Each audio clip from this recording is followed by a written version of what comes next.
Real estate వ్యాపారులు దళారుల ప్రయోజనాల కోసమే రాష్ట్ర ప్రభుత్వం పనిచేస్తుందని మాజీ మంత్రి బీఆర్ఎస్ కార్యనిర్వాహక అధ్యక్షుడు కేటీఆర్ ఆరోపించారు. జీహెచ్ఎంసీలో 27 నగర పురపాలికల విలీనంపై సర్కార్ ఏకపక్ష నిర్ణయం తీసుకుందన్న గులాబీ నేత ప్రజాభిప్రాయ సేకరణ చేయలేదని ధ్వజమెత్తారు. వరంగల్ జిల్లా సంగం మండలంలో పర్యటించిన కేటీఆర్ కాకతీయ మెగా టెక్స్టైల్ పార్కును సందర్శించారు. సోలాపూర్, సూరత్ తరహాలో వరంగల్లో వస్త్ర పరిశ్రమను అభివృద్ధి చేసేందుకు కేసీఆర్ దార్శనికతతో టెక్స్టైల్ పార్కు ఏర్పాటు చేసినట్లు వివరించారు. పరిశ్రమలకు ఇచ్చిన భూములను ప్రైవేటుకు దారదత్తం చేస్తూ 5 లక్షల కోట్ల కుంభకోణానికి పాల్పడుతున్నారని మరోసారి ఆరోపించారు. ప్రజావసరాల కోసం భూమిని ఉపయోగించకుండా రాహుల్ గాంధీకి, కాంగ్రెస్ పార్టీకి ఏటీఎంగా తెలంగాణను మారుస్తున్నారని ధ్వజమెత్తారు.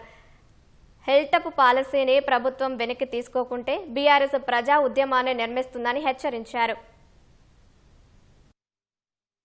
కేసీఆర్ గారు ఉన్నప్పుడు 10 జిల్లాల తెలంగాణని 32 జిల్లాలుగా మార్చారు. మరి కొత్త రెవెన్యూ డివిజన్లు ఏర్పాటు చేసినారు. 8,800 గ్రామ పంచాయతీల్ని 12,800లకు చేర్చినాం. అంటే మేమేమో అధికారాన్ని వికేంద్రీకరించే ప్రయత్నం చేశాం.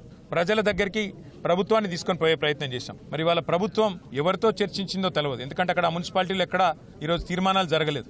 ఏ ఒక్క మున్సిపాలిటీ నుంచి కూడా కనీసం తీర్మానం కూడా తీసుకోలేదు. పోనీ మున్సిపాలిటీలు కొలువు తీరి లేవు కాబట్టి పోనీ ప్రజలతో అభిప్రాయం సేకరించినారా ప్రత్యక్షంగా అంటే ప్రజల అభిప్రాయం తీసుకోలేదు. పోనీ అఖిలపక్షం పెట్టి ఆల్ పార్టీ అభిప్రాయం తీసుకున్నారా? అది చేయలేదు. పోనీ శాసనసభ పెట్టి శాసనసభ్యుల అభిప్రాయం తీసుకున్నారా? అది చేయలేదు.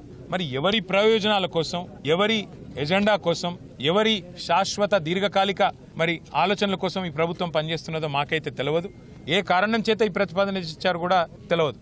బహుశా నేను అనుకోవడం అయితే కేవలం కొంతమంది రియల్ ఎస్టేట్ వ్యాపారులు, దళారులు వారి ప్రయోజనాల కోసం మాత్రమే ఈ ప్రభుత్వం పనిచేస్తున్నదనేది స్పష్టంగా కనబడతా ఉంది. ఫ్యూచర్ సిటీని రియల్ ఎస్టేట్ పేరిట అమ్ముకోవాలా?